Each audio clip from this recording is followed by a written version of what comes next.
Alhamdulillah semuanya masuk, sehat semuanya. Materi sebelumnya kita mempelajari tentang apa? Tentang zakat, betul. Dan sekarang kita akan mempelajari tentang kurban dan akikah.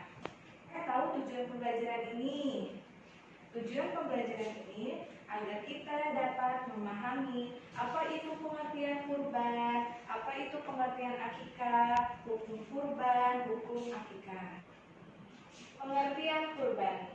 Pengertian kurban ada dua, menurut bahasa dan menurut syariat. Menurut bahasa, kurban berasal dari kata qoroba yang artinya dekat. Sedangkan menurut syariat, kurban adalah hewan yang disembelih dengan niat beribadah untuk mendekatkan diri kepada Allah Subhanahu wa taala dengan syarat-syarat dan waktu tertentu. Kurban.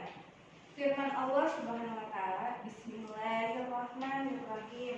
Inna a'tayna kal kausar fasholli li rabbika wanhar.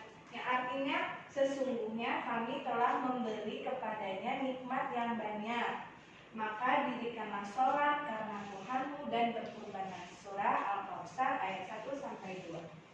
Nah, di sini hukumnya sebagian ulama berpendapat bahwa hukum kurban itu hukumnya wajib. Sedangkan menurut jumhur ulama berpendapat berkurban adalah hukumnya sunnah muakkad. Siapa yang tahu artinya sunnah muakkad? Nah, sunnah muakkad itu sunnah yang sangat dianjurkan. Kalau kita mampu, sebaiknya kita melakukan kurban tersebut. Dengan alasan Rasulullah SAW bersabda, Amirtu bin nahri wa huwa sunnatul lakum, yang artinya aku diperintahkan berkurban dan kurban itu sunnah bagimu. Hadis riwayat Tirmizi. Hukum kurban menjadi wajib apabila dinazarkan. Waktu dan tempat menyembelih kurban. Waktunya sejak selesai sholat Idul Adha tanggal 10 Zulhijjah sampai terbenam matahari 13 Zulhijjah. Tempatnya sebaiknya dekat dengan tempat pelaksanaan sholat Idul Adha. Itu untuk sebagai sarana syiar Islam. Lalu, ketentuan hewan kurban. Hewan yang dijadikan kurban adalah hewan ternak. Hewan yang dimaksud adalah unta, sapi, kerbau, dan kambing atau domba. Adapun hewan-hewan tersebut dapat dijadikan hewan kurban dengan syarat telah cukup umur. Nah, misalnya cukup umur dan tidak cacat. Misalnya tidak pincang, sangat kurus, atau sakit, itu tidak boleh dijadikan kurban. Ketentuan cukup umur itu ada 4.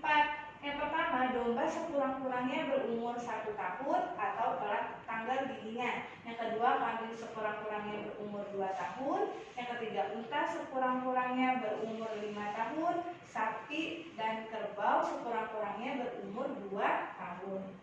Seekor kambing atau domba hanya untuk kurban 1 orang, sedangkan kerbau masing-masing untuk 7 orang.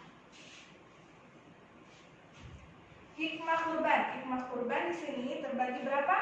Terbagi menjadi 3. Hikmah kurban yang pertama, bagi orang yang berkurban. Apa itu hikmahnya? Menambah kecintaan kepada Allah. Yang kedua, menambah keimanan dan takwa kepada Allah. Yang ketiga, menunjukkan rasa syukur kepada Allah. Nah, hikmah bagi penerima daging kurban apa? Siapa yang tahu? Ya, hikmahnya yang pertama menambah keimanan dan ketakwaan kepada Allah. Bagi kepentingan umum. Hikmahnya memperkokoh tali persaudaraan, menumbuhkan kesadaran, beragama baik bagi orang yang mampu maupun yang kurang mampu. Kita dibagi menjadi 2. Yang pertama menurut bahasa dan menurut istilah.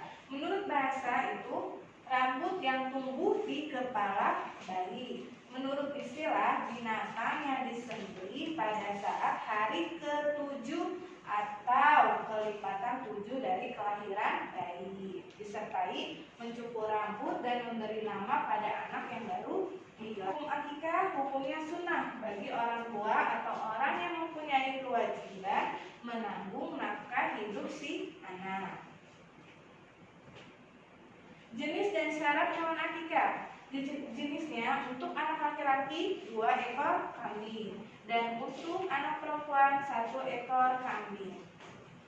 Adapun syarat binatang yang dipotong akikah sama seperti untuk kurban. Kalau pada daging kurban itu disunahkan menyedekahkannya sebelum dimasak, sedangkan daging akikah sesudah dimasak. Waktu menyembelih akikah, hari ke-7 kelahiran seperti itu adalah kelipatan ke hikmah akikah. Hikmah akikah yang pertama merupakan wujud rasa syukur kepada Allah, menambah rasa cinta anak kepada orang tua, mewujudkan hubungan yang baik dengan tetangga dan sanak saudara yang ikut merasakan gembira dengan lahirnya seorang anak. Ya, sampai di sini materi kita hari ini. Ada yang ingin bertanya? Ya. Kalau tidak ada, Ibu ada pertanyaan. Pertanyaan pertama, apa hukumnya kurban bila dinazarkan? Pertanyaan yang kedua, berapa ekor kambing untuk anak perempuan? Ayo, siapa yang ingin tahu? Pertanyaan ketiga, apa hukumnya akikah? Ya kamu bisa jawab. Ya, materi kita hari ini cukup sampai di sini. Semoga bermanfaat. Billahi taufiq wal hidayah. Wassalamualaikum warahmatullahi wabarakatuh.